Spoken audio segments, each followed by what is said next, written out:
EWS అమలు చేయలేదు. ఇక్కడ ఎందుకు చేయలేదు అంటే ఈ బీసీలతో ఇబ్బంది అవుతుందని చెప్పి చేయలే. ఆయన ఓంగానే ఈయన స్టార్ట్ అయిపోయింది. రెడ్డి గారు స్టార్ట్ చేసిండు ఈడబ్ల్యూఎస్, ఖతం అయిపోయింది. మన పోరాళ్ళ జీవితాలలో మన్ను పోసిండు. అది అయిపోయింది. అది అయిపోయిన తర్వాత ఇలా కులగణన పెట్టిండు. ఇలా అంతకు ముందే సొసైటీలు ఉన్నాయి, చేపల సంఘాలు ఉన్నాయి, గొర్రెల కాపర సంఘాలు ఉన్నాయి, తాటి కాపర సంఘాలు ఉన్నాయి, దాని తర్వాత చేనేత సహకార సంఘాలు ఉన్నాయి. ఈ సహకార సంఘాల వ్యవస్థను మొత్తం నిర్వీర్యం చేస్తుంది ఇప్పుడున్న గవర్నమెంట్. వాళ్ళ ఎలక్షన్ టైం అయిపోయి 7-8 ఏళ్ళు అవుతుంది. దాని గురించి ఎవడు మాట్లాడతలేడు. కాబట్టి నేను అన్నకు జయంత్ గౌడ్ అన్న గారికి సభాముఖంగా నేను ఒక సూచన ఏం చేస్తున్నా అంటే, ఈ రాష్ట్రంలో 10 నుంచి 15 వేల సంఘాలు ఉన్నాయి. ఏది సహకార సంఘాలు. ఇవి ఏవి అంటారు, ఈ కోఆపరేటివ్ సిస్టమ్ కాదు. ఇది ఫిషర్మెన్ సంఘాలు, గొర్రెల కాపర్ల సహకార సంఘాలు, తాటి టాపర్ సహకార సంఘాలు, చేనేత సంఘాలు, వీళ్ళని అందరినీ ఒక ఊరికి ఒక అధ్యక్షుడు ఉంటాడు. ఇది 15,000 మంది ఉంటారు. నేను నా వంతుకు ఒక 5,000 మందిని తీసుకొస్తా.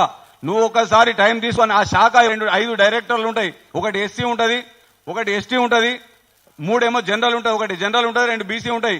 ఈ 5 కలిస్తేనే 21 మంది అవుతారు. సహకార సంఘాలలో నాబార్డు నుంచి కానీ ఎక్కడి నుంచి వచ్చే నిధులు మన సహకార సంఘాలకు అందుతాయి. కానీ అక్కడ ఉన్న పరిస్థితి ఏంది, మన సంఘాలను నిర్వీర్యం చేస్తున్నారు, నాయకత్వం లేకుండా చేస్తున్నారు. కాబట్టి దయచేసి మళ్ళొకనాడు మనం టైం తీసుకొని మరి ఈ సహకార వ్యవస్థను మనం బలోపేతం చేస్తే సగం పని మనం చేసినట్టే అవుతాం ఈ బీసీల కోసం. దయచేసి మరి ఇంకా మాట్లాడేటోళ్ళు ఎక్కువ మంది ఉన్నారు కాబట్టి లీడర్షిప్ అనేది ఎక్కడికించో వెళ్ళదు.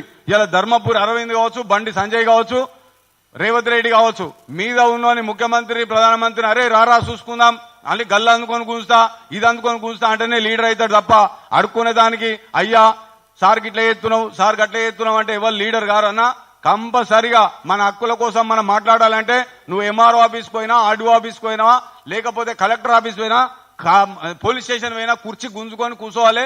నేను ఫలానా కుల సంఘాల ఐక్యవేదిక నాయకుని, నేను నవ సంఘర్షణ సమితి నాయకుని అని చెప్పి మనం కూర్చుంటేనే వాడు నిన్ను గుర్తిస్తాడు, ఎస్ఐ అయినా కానిస్టేబుల్ అయినా. తప్ప నీవు కూర్చుంటే సార్ నమస్తే అని ఏదో మనం ముద్దాయి లెక్కనో నేరం చేసిన లెక్కనో వాడు నిలబడితే ఎవడు మనల్ని గుర్తించరు. కాబట్టి దయచేసి మన బీసీలం ఇంకా మేలుకోవాల్సిన అవసరం ఎంతైనా ఉన్నది. పెద్దలు నేను శ్రీశైలం అన్నని అడిగిన ఎవరు వస్తున్నారు అని చెప్పి, జయంత్ అన్న వస్తుండు అని చెప్పి చెప్పంగానే మరి నాకు ఎన్ని పనులున్నా కానీ నేను ఒకసారి అన్న కలిసిపోదామనే ఉద్దేశంతో ఇటు నుంచి వచ్చిన. నేను ఇప్పుడు మా ఆర్ కృష్ణ అన్న నిన్న ప్రధానమంత్రి దగ్గర టైం తీసుకుంటా అని చెప్పిండి బీసీలకు సంబంధించిన ఇదే ఈడబ్ల్యూఎస్ విషయంలోనే నేను అన్నం కూడా నువ్వు మీటింగ్ పెట్టు అని అంటే, మీటింగ్ కాదన్నా ఈడబ్ల్యూఎస్ మనకు ప్రమాదకరమైన పరిస్థితి ఉన్నది, మెడ మీద ఉన్నది బీసీలకు. ఖచ్చితంగా దాని విషయంలో మనం ఏదైనా మాట్లాడాలి తెలంగాణ నుంచెలి అని చెప్పి మాట్లాడినాం. ఖచ్చితంగా ఇంట్లో కూడా ఒక తీర్మానం చేయాలి. ఫస్ట్ ఈడబ్ల్యూఎస్ అనేది ఎత్తివేయాలి ఈ రాష్ట్రంలో. లేదు మీరు 1% ఉన్నారు, ఆ 1% ఉండాలి, 9% దాన్ని రద్దు చేయాలని చెప్పి ఇక్కడికి ఫస్ట్ తీర్మానం అదే పెట్టాలని నేను ఈ సందర్భంగా మీకు అందరికీ విజ్ఞప్తి చేస్తూ మరి ఇచ్చిన అవకాశాన్ని నేను మరొకసారి వేదికకు ధన్యవాదాలు తెలుపుతూ ముగిస్తా ఉన్నా. అన్న మళ్ళా నేను కొద్ది రోజులలోనే మళ్ళా మిమ్మల్ని అందరినీ కలుసుకుంటా అని చెప్పి, కొద్ది రోజులలోనే నేను మళ్ళా మీకు అందరు కలిసా. మా శ్రీశైలం అన్న చెప్తుండు మంచి మీటింగ్ సిద్దిపేటలో పెడదామని చెప్పి 1000 మందికి తక్కువ కాకుండా అన్ని పార్టీలను ఏకతాటి మీదకి తీసుకొచ్చి ఏపూర్ సోమానాసంటోని ఒక ఆయన తీసుకొచ్చి మంచి పాటలు పాడిపించుకుంటా. చెప్పులు కొట్టినోడు ఎందుకు కావద్దు, గొర్రెలను కాసినోడు ఎందుకు కావద్దు, తాడి చెట్లు ఎక్కిన ఆయన ఎందుకు కావద్దు, ఎమ్మెల్యేలు మంత్రులు అనే ఒక మంచి పాటలు వేసుకొని గ్రామాలలో దింపి మంచి బలోపేతం. ఏ తెలంగాణ గడ్డనైతే సిద్దిపేట నుంచి పుట్టిందో గదే సిద్దిపేటలో మంచి మీటింగ్ పెట్టుకుందాం, మంచి ఆతిథ్యం ఇస్తాం మీకు. తప్పకుండా అందరు రావాల్సిందిగా మనవి చేస్తూ ఆ డేట్ ఏదో మా శ్రీశైలం అన్న ఫిక్స్ చేసుకొని రావాలని చెప్పి ఈ సందర్భంగా కోరుకుంటూ అవకాశం ఇచ్చిన మీకు అందరు కూడా ధన్యవాదాలు చెప్తూ ముగిస్తా ఉన్నాను. మనం ఇప్పుడు ఒకసారి అన్నకు గట్టిగా చప్పట్లు కొట్టాలి.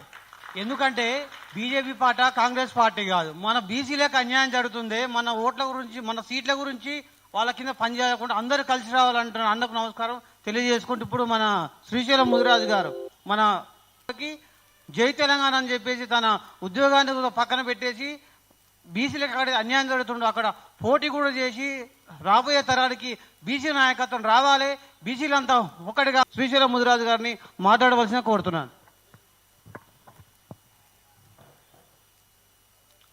సభా అధ్యక్షులు చిన్నరాములు గారికి మరియు ముఖ్య అతిథిగా ఇచ్చిన జయంత్ గౌడ్ అన్న గారికి, సత్యనారాయణ సార్ గారికి, మన ఉడత మల్లేశం అన్న గారికి, శివ గారికి, మన అన్నలకు అందరికీ నా యొక్క హృదయపూర్వక నమస్కారాలు తెలియజేస్తున్నా. ఈరోజు ఇక్కడ చర్చా వేదిక యొక్క ముఖ్య ఉద్దేశం ఏంటంటే ఆత్మగౌరవం, అభివృద్ధి, రాజ్యాధికారం. అంటే బీసీలకు కూడా అభిమానం ఉంది, ఆత్మగౌరవం. అంటే ఆత్మగౌరవం కోసం, అభివృద్ధి కోసం, రాజ్యాధికారం కోసం. అంటే ఈ మూడు ఫస్ట్ అధికారం సాధించాలి. అప్పుడు మాత్రమే బీసీల ఆత్మగౌరవం అభివృద్ధి చెందుతుంది. అది లాస్ట్ ఉన్నది లేకపోతే బీసీలది ఏది ఆత్మగౌరవం అట్లే ఉంటది, అభివృద్ధి అట్లేనే ఉంటది. దయచేసి ఈ చర్చ వాటి మీదనే కొనసాగించాలని కోరుకుంటున్నాం. తెలంగాణ రావడం కోసం బీసీలే ఎక్కువ మంది ఆత్మార్పణ చేసుకున్నారు, బీసీలే రోడ్డు మీద వంట వార్పులు చేశారు. తెలంగాణ వచ్చిన తర్వాత దొరల చేతులకు వెళ్ళిపోయింది. బీసీలకు ప్రతి విషయంలో అన్యాయమైంది. ఒక మినిస్టర్లు లేరు, తక్కువ ఉన్న పర్సెంటేజ్ కంటే ఎక్కువ ఎవరుంటారు, నిమ్మ వర్గాలు మాత్రమే.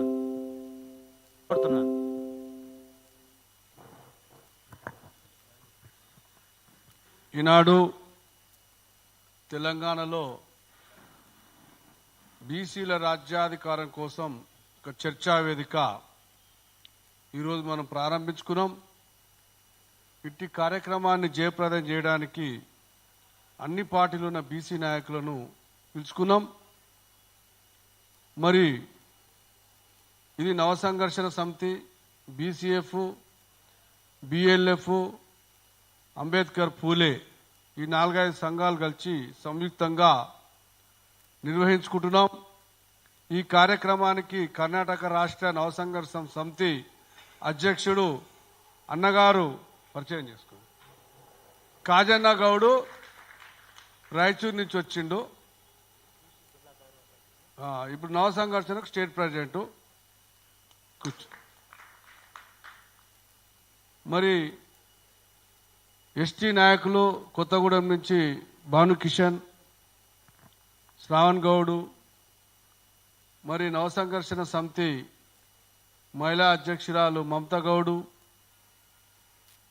రామన్న గౌడు, కొండ లలిత బీసీ సంఘం నాయకురాలు, మహేష్ కుమార్ గౌడు బీసీ నాయకుడు,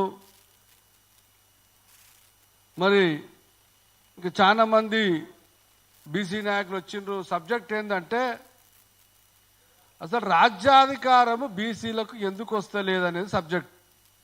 మేము చాలా మందితో మాట్లాడినాం. నిజమే అన్న ఒక మాజీ ఎమ్మెల్యే అంటాడు, ఈ నిజమేనే ఈ రాజ్యాధికారం ఎట్లా వస్తుందో నాకు అర్థమైతే లేదు. ప్రతి ఒక్కరి మనసులో అదే ఉంది. బీసీలకు రాజ్యాధికారం అంటున్నాం, బీసీలకు రాజ్యాధికారం. మరి ఆ రాజ్యం నడిపేదంతా సెకండ్ పొజిషన్లు ఉన్నదంతా మన బీసీలమే. లెఫ్ట్ హ్యాండ్ రైట్ హ్యాండ్ మొత్తం బీసీ ఎస్సీ ఎస్టీలమే. వాడిని పల్లెకిలో కూర్చుంటబెట్టి మోసుకుంటూ పోయేది మనమే. మరి పల్లెకి మీకే దించేది వస్తలేదు అన్న, మన పల్లెకి ఎక్కించినా కానీ దించొస్తలేదు. మరి ఎట్లా ఎట్లా ఎట్లా అంటే అదే అర్థమైతలేదు. ఎట్లా వాడిని పల్లెకిలకే ఎక్కించినా కానీ అటు దిగుతలేడు. ఎట్లా దించాలి ఎట్లా దించాలి అంటే సరే మనం ఒక ఆలోచన చేసి ఏంటంటే వాళ్ళు పెట్టుకున్న పార్టీ ఉంది. మనోళ్ళే అవుతారు, ఎమ్మెల్యేలు ఎంపీలు సెంట్రల్ మినిస్టర్లు కూడా అయ్యారు. వాళ్ళు పెట్టుకున్న ఇప్పుడున్న పార్టీలు ఉన్నాయి కదా, 2-3 పార్టీలు, వాళ్ళ పేరెందుకు అన్న మనోళ్ళే పనిచేసిర్రు, సెంట్రల్ మినిస్టర్ అయ్యారు, డిప్యూటీ సీఎంలు అయినరు. కానీ కిందికి వచ్చి దిగుతలేరన్నా. ఈ అడక తినుడు బతికేందే, ఈ అడక తినుడు బతికేందే అనేది ఒక సబ్జెక్ట్ ఇప్పుడు ఇలా. ఎందుకంటే వాడు పండ్లు వాడు తిని తొప్పికేలేస్తుడు మనకు. అంటే 20 మంది మంత్రులు ఉంటే 18-17 మంది వాళ్ళనే పెట్టుకొని 2-3 బిచ్చం వేస్తుండు కదన్న. ఎమ్మెల్యే టికెట్ కూడా బిచ్చం వేస్తుండు. మరి ఎట్లా దించాలన్నా ఇది గదే చర్చ ఇప్పుడు మనం కూర్చున్నాం. ఈ ఎట్లా దించాలంటే మీ అందరికి తెలుసు. ఇది ఎట్లా దించాలంటే మన కళ్ళ ముంగటనే ఉన్నది ఒకటి సబ్జెక్ట్. అది ఏంది? ఎన్నికలకు పోవాలి మనం.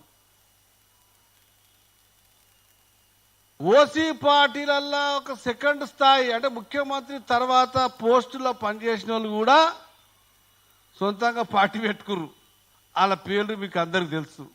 ఒక్క ఒక్క ఎమ్మెల్యే గెలిచిర్రా పాపం.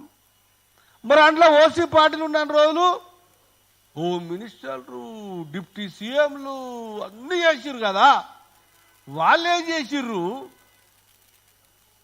సొంతంగా పార్టీ పెట్టి ఒక్క ఎమ్మెల్యేని ఏడైనా గెలిపించిరా తెలంగాణలో మన బీసీ నాయకులు. మళ్ళీ ఆ ఓసీల దగ్గరకు పోయి సెకండ్ పొజిషన్లు ఉన్నోళ్ళు ఏంది అంటే మాకు అర్థమవుతలేదు అంటారు. ఇప్పుడు మీరు అదే చెప్పాలి. ఇక్కడ ఎట్లయితే మనకు రాజ్యం వస్తుంది, ఏ విధంగా మనకు పట్టు దొరుకుతుంది అనేది సబ్జెక్ట్. ఇక్కడ వేరే ఏం లేదు. పట్టు దొరికించుకోవాలి మనం వాళ్ళను. పట్టు దొరకాలంటే పార్టీలు పెట్టిండ్రు. పార్టీలు పెట్టి అమ్మ ఎస్సీలు అయితే ఒక ఏడాదంతా తిరిగిరు పాపం. బీఎస్పీ పెట్టిరు, ఇంకో ఆయన పెట్టిరు, ఎవరెవరో పెట్టిరు. మహిళా నాయకురాలు ఇందిరానా చెల్లె పేరు ఇందిరా శోభన్ గారు, ఆ మహాత్మి ఈమె ఈమె ఇందిరా శోభన్ కాదు మన చెల్లె రేణుకమ్మ గారు రావాలి వేదిక మీదకి. చాలా మంది ఇంకా వస్తున్నారు, ఇంకా చాలా మంది వచ్చేది ఉంది. అప్పటిదాకా మనం స్టార్ట్ చేసినాం. అయితే దీనికి సొల్యూషన్ మనం కనుక్కోవాలి. ఇక్కడ కూర్చున్న మేధావులు ఏం చేయాలంటే సొల్యూషన్ను కనుక్కోవాలి. ఎట్లా అయితే పార్టీ పెట్టిర్రు, 365 రోజులు ప్రచారం చేసిరా జనాలకు. ఆ కులాలకు 25% ఓట్లున్నాయి. ఒక్క సీటు ఎమ్మెల్యే సీటు గెలవలేకపోతున్నారు పాపం. ఎంపీ సీటు గెలవలేకపోతున్నారు. దీని రహస్యం ఏంది? దీని రహస్యానికే మనం ఈడ మేధో మదనం చేస్తున్నాం. పిల్లి మెడల గంట కట్టాలి, యోలు కట్టాలి, ఎట్ట కట్టాలి. అయితే మనం ఏం నిర్ణయం తీసుకుంటున్నాం అంటిగా, ఒక అద్భుతమైన అవకాశం మన కళ్ళ ముంగట వచ్చింది. ఇప్పుడు ఏంటంటే ఎమ్మెల్సీ ఎన్నికలు ఫిబ్రవరి మార్చిలో కరీంనగర్ కానీ వరంగల్ కానీ జరగబోతున్నాయి. ఎమ్మెల్సీ ఎన్నికలు జరగబోతున్నాయి. టోటల్ ఎలక్షన్, జనరల్ ఎలక్షన్లో పోయి పార్టీలు పెట్టి ఒక్క సీటు గెలవైన వాళ్ళము. మరి ఏందా ఇది అంటే చిన్న అవకాశం, పెద్ద కర్రతో పామును తప్పాలి. చిన్న పామును పెద్ద కర్రతో తప్పాలి. జనరల్ ఎలక్షన్ల పార్టీలు పెట్టిన పెద్ద పామును చిన్న కర్రతో కొట్టిరు. పెద్ద పాము ఎలక్షన్ అని జనరల్ ఎలక్షన్ల 119 నియోజకవర్గాలల్లా పెద్ద పాము, అది కొండ చిల్వను చిన్న కర్రతో కొడితే సావలే. కానీ ఇప్పుడు కొండ చిల్వ అంత బలం మనకు బీసీలకు ఉన్నది. కానీ చిన్న పాము ఒకటి ఆడి ఇట్లా లేచి ఆడుతుంది అస్సం. అదే ఎమ్మెల్సీ ఎన్నిక నానా. పాము చిన్నది, కర్ర పెద్దది. మాగినూరి ఇంత ముందుకేమో కర్ర చిన్నది, పాము పెద్దది. జనరల్ ఎలక్షన్లా ఒక్క ఎమ్మెల్యే గెలుస్తలేం. ఈవెన్ దేవేందర్ గౌడ్ కాడి నుంచి షురు చేసుకో. ఎందుకు గెలుస్తుంది? పామేమో పెద్దది, కర్రనేమో చిన్నది, బలం సరిపోతలేదు. ఇప్పుడున్న పరిస్థితులు ఏంటంటే పాము చిన్నది, ఎమ్మెల్సీ ఎన్నికలంటే చిన్నది అది, కానీ కర్ర పెద్దది, బహుజన్ల కర్ర. దాన్ని ఒక్కదాని గినుక మనం పని బట్టి కథ చేసినాం అనుకో, అందరం ఒకటే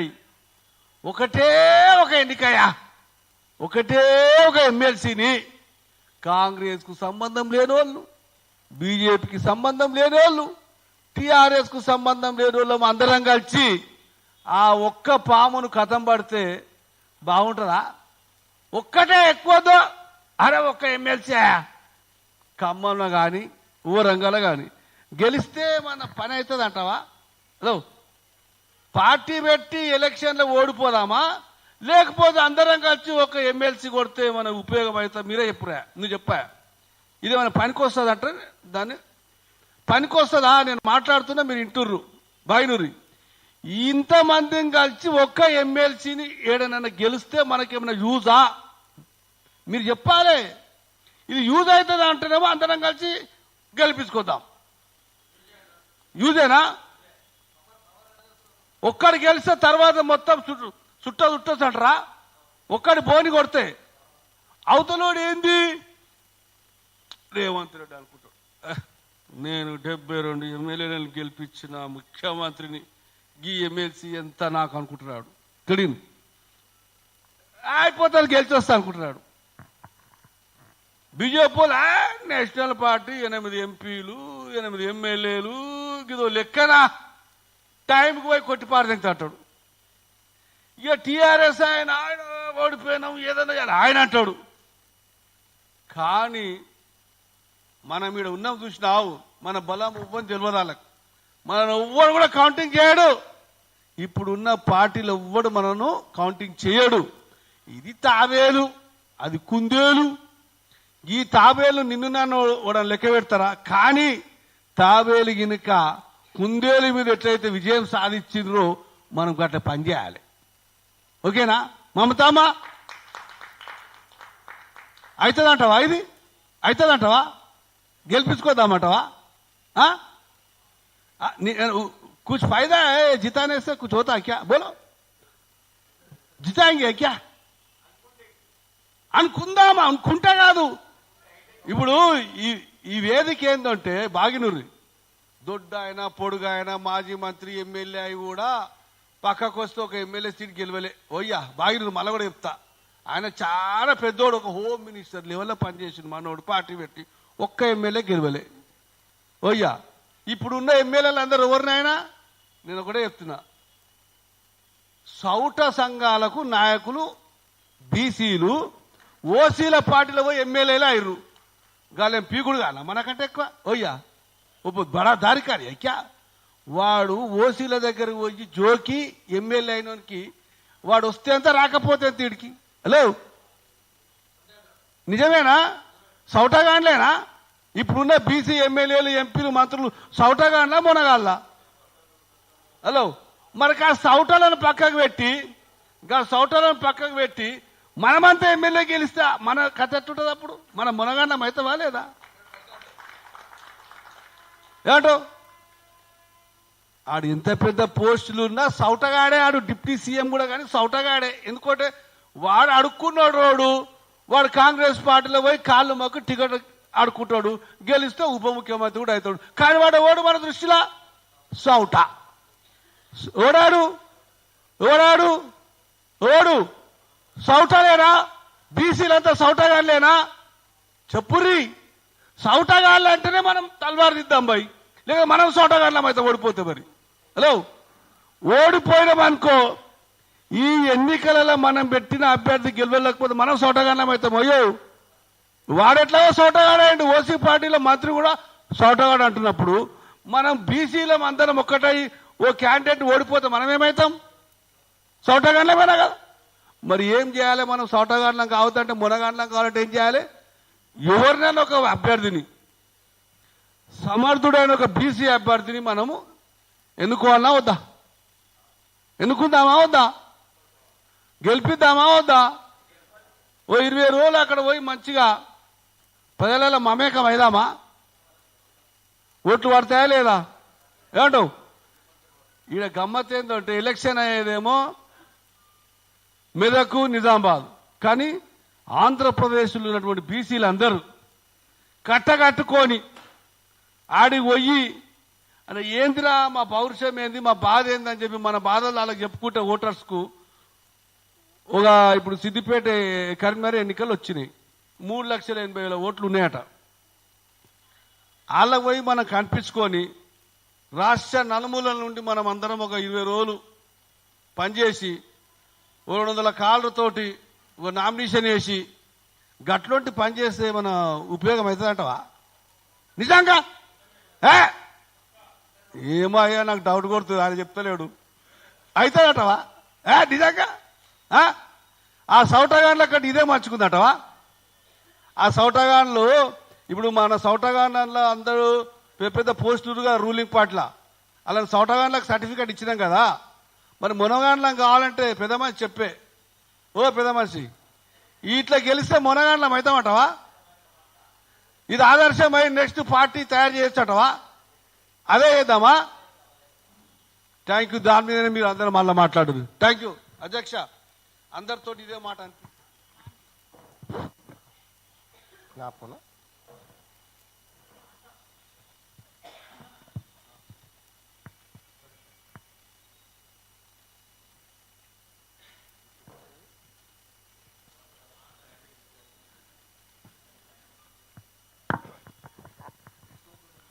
మిత్రులారా, అన్న చెప్పిన యొక్క సందేశం యొక్క సారాంశం ఏమిటంటే, మనల్ని అందరినీ కూడా బాగు చేస్తామని చెప్పేసి అనేక రాజకీయ పార్టీలకు వెళ్ళి పదవులు పొంది రాజ్యాంగబద్ధమైన పదవులు తీసుకొని ఆ రాజకీయ పార్టీలకు అణిగిమణిగి ఉంటూ వాళ్ళు చెప్పినట్లుగా వింటూ మన హక్కుల గురించి మాట్లాడకుండా నోరెత్తకుండా కాలయాపన చేస్తున్నటువంటి నాయకులు చవటలు అని వాళ్ళకి పేరు పెట్టేసిండు. కుల సంఘాల నాయకులు కూడా ఆ రాజకీయ పార్టీలకు జేబు సంస్థలుగా మారిపోయి నాయకులు కూడా మాట్లాడని పరిస్థితి ఉంది. కానీ ప్రజల్లోకి వెళ్తే ప్రజలు చాలా అద్భుతంగా రియాక్ట్ అవుతున్నారు. ప్రజల్లో అద్భుతమైనటువంటి రెస్పాన్స్ ఉంది. కాబట్టి మనం ప్రతి విషయాన్ని మన భారత ప్రజాస్వామ్య వ్యవస్థలో ఎన్నికలు, ఓటు అనేది చాలా కీలకం. కాబట్టి ఎన్నికల యుద్ధంలో మనం ప్రతినిత్యం పోరాడాల్సిందే, ప్రతి ఎన్నికను ఎదుర్కోవాల్సిందే. స్వతంత్ర ఉద్యమాన్ని మనం నిర్మించాలనేటువంటి ఉద్దేశంతో మరి అన్నగారు సందేశం ఇవ్వడం జరిగింది. మనం కూడా బలం కూడగట్టుకుందాం, ప్రజాబలం తీసుకుందాం. నాయకులకు బలం లేదు, కింద పైన నాయకులు మాత్రమే మిగిలిపోయారు, కానీ కిందికి పోతే ప్రజల్లో మాత్రం వ్యతిరేకత ఉంది. కాబట్టి దాన్ని మనం అందరం కూడా తీసుకొని ప్రజలందరినీ కూడా సమూహంగా తీసుకొని ఎన్నికల్లో మనం ఈ ఎన్నిక అందివచ్చిన ఎన్నిక కాబట్టి ఎమ్మెల్సీ ఎన్నికలో పోరాడదామని చెప్పేసి అన్నయ్య సందేశం మాట్లాడడం జరుగుతుంది. ఇప్పుడు మన విశ్వవిద్యాలయం సెంట్రల్ యూనివర్సిటీ నుంచి వచ్చినటువంటి డాక్టర్ శివ ముదిరాజ్ గారు, ఎందుకంటే